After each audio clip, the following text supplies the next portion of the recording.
Okay, hi everyone. In this video, it's a little tip about whenever you're shooting video with pretty much any digital SLR camera. This kind of goes for photos as well. For example, whenever you take a raw photo, you'll notice that the photo is a bit pump compared to a JPEG where it's got extra, saturation and sharpness and all that kind of stuff. But everyone still should be taking raw photos because it means you have much more ability to edit afterwards. Now, whenever you're shooting video with any of these cameras, you don't really have the ability to edit as well as you do a photo. So one of the advices is that whenever you're shooting video with this, is that you should have it in its, what would seem like its worst video settings possible. Lowest sharpness, lowest contrast, and fairly low saturation. Because what you want to do is, by doing that, you give yourself the best possibility to do what kind of editing you can do afterwards. So here's an example, and I'll show you. Whenever it first comes out the camera, this is what this video file that I did looks like. It looks pretty grey, pretty flat, pretty uninteresting. So we'll look at this here.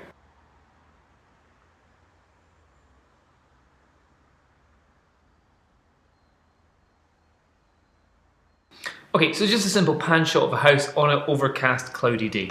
Nothing very interesting there at all. However, when I put the camera into landscape mode, or landscape picture settings, this is what the video looks like.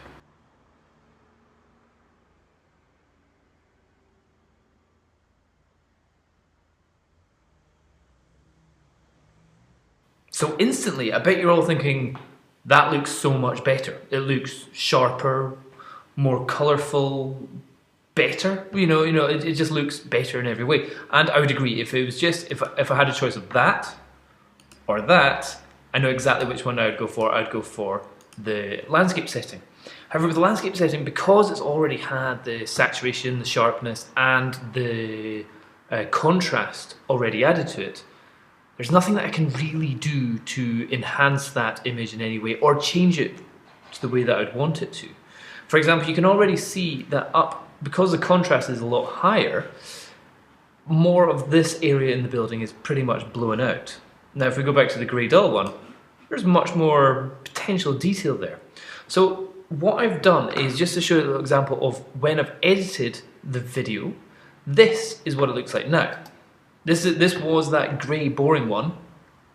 Maybe gone a little bit touched too much on the green, as you can see in the plants there. But to me, now, that's looking a lot better. So for me to get that, I've had to do a lot of extra editing.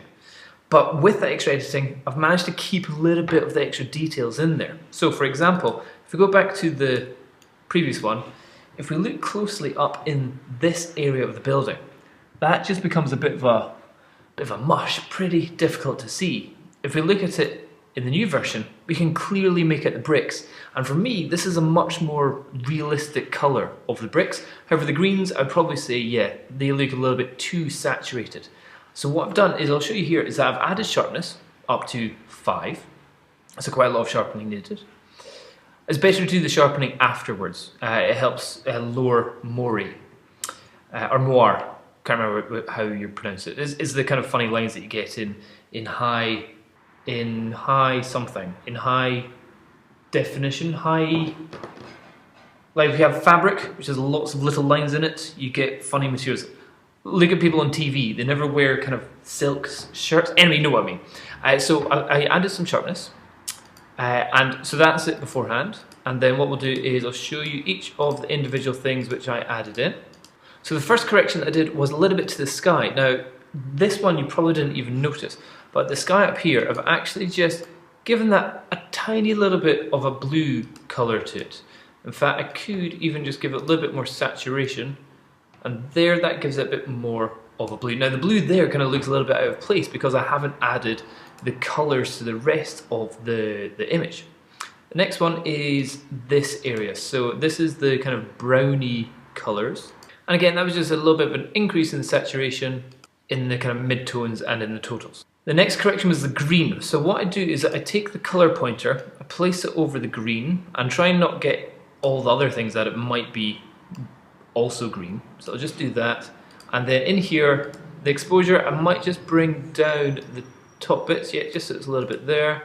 And saturation, as you can see, you can have it either no colour or lots of colour. But now because I've brought the top exposure down a little bit, I can put the saturation back up just a touch. So I'll put it back up to about there.